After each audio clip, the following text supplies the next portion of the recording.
O Brasil está entrando no centro do debate mundial a respeito da liberdade de expressão.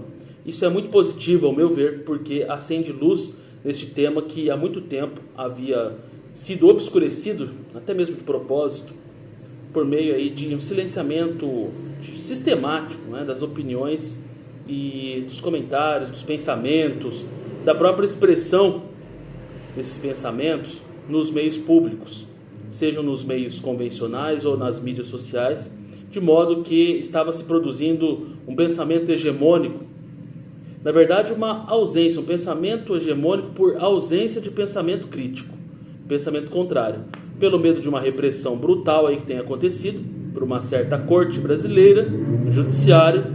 A grande maioria das pessoas com pensamentos críticos a determinadas condutas procuraram silêncio ao invés de manifestar aí as suas opiniões, muitas vezes por conta de um receio mesmo de uma perseguição maior, né? Porém agora o Congresso dos Estados Unidos requisitou os arquivos a respeito de censura. A censura sofrida pelo X, a rede social mais importante do mundo do ponto de vista da política, né? É a rede social onde acontecem os maiores debates políticos do mundo, onde as grandes autoridades manifestam seus posicionamentos públicos, enfim, sobre temas polêmicos, temas sensíveis da sociedade. Então o X está no centro desse debate pela liberdade de expressão mundial e a censura promovida pelo Brasil a essa grande rede social está gerando bastante desconforto dentre apoiadores aí do sistema judiciário brasileiro e também, por outro lado, está gerando muita esperança aí naqueles que querem que haja uma oxigenação. Como o próprio Elon Musk, que é o dono da rede social X, disse recentemente, que a liberdade de expressão é como se fosse o oxigênio de uma sociedade. Sem esse oxigênio, a sociedade passa a deteriorar-se, como os tecidos humanos, por exemplo, que ficam sem oxigênio, eles vão apodrecendo por dentro. Da mesma forma, a sociedade que não tem liberdade de expressão, ela apodrece por dentro. Obviamente, a liberdade de expressão não pode ser confundida com liberdade para cometimento de crimes. Uma vez que há essa confusão, aí aqueles que promovem a censura, que promovem perseguições arbitrárias, inquéritos ilegais, enfim, eles têm toda a justificativa para fazer o que fazem. Porque eles dizem o seguinte: nós não podemos deixar que se use a liberdade de expressão para cometer crimes. Então o que acontece? Nós temos que evitar isso. E na verdade, os crimes que são cometidos, aparentemente, sob o uso da liberdade de expressão, eles têm todo o aparato punitivo já prescrito pelo próprio Código Penal e legislações complementares, sejam federais, estaduais, enfim, infraconstitucionais.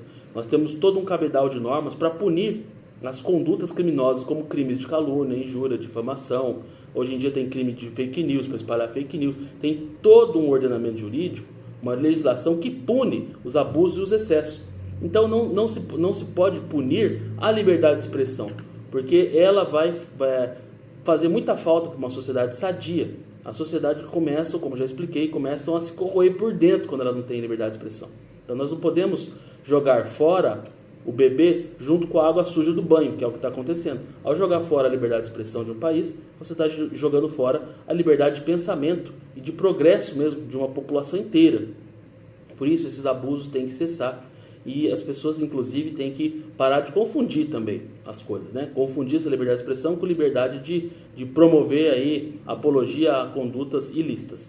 Mas por outro lado também, mesmo que se promovam essa apologia, isso deve ser julgado no âmbito das leis penais do país e não do ponto de vista da censura. Censura prévia não é saudável em lugar nenhum do mundo, tá? Então nós somos defensores da liberdade, nós podemos aceitar isso. Inclusive os Estados Unidos da América é um país que tem um histórico de defensor das liberdades individuais, da liberdade de negócios, da liberdade da livre iniciativa. Sempre historicamente eles empunharam essa bandeira e continuam aparentemente empunhando a bandeira da liberdade de expressão, o que é muito importante. A imprensa nos Estados Unidos sempre foi uma imprensa livre para criticar quem quer que estivesse no poder, não é? Então a gente precisa aproveitar essa oportunidade para esclarecer a opinião pública sobre a importância da liberdade de expressão. Por que a liberdade de expressão é importante e quais são os seus limites, quais devem ser os seus limites. Eu acredito que deva ser um limite prudencial, um limite de discernimento. As pessoas têm que ter discernimento, saber o que pode e o que não pode.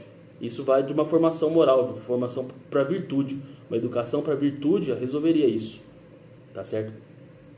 E se houver excessos, que eles sejam punidos, mas dentro da forma da lei e não pela forma da censura, tá certo, pessoal? Se vocês gostaram desse vídeo, compartilhem, porque nós precisamos oxigenar o debate a respeito da liberdade de expressão. E temos que combater toda forma de censura. Censura não é legal. E ó, pessoal, aproveitem aí também, se inscrevam no canal, clique aí no sininho para receber as notificações, porque a gente está toda semana trazendo lives aqui com temas muito importantes do ponto de vista educacional, para o crescimento do indivíduo e em busca dessa educação voltada para a virtude, para que o ser humano desenvolva o seu máximo potencial. Esse é o foco aqui do nosso canal, tá certo? Forte abraço a todos, fiquem com Deus e até a próxima.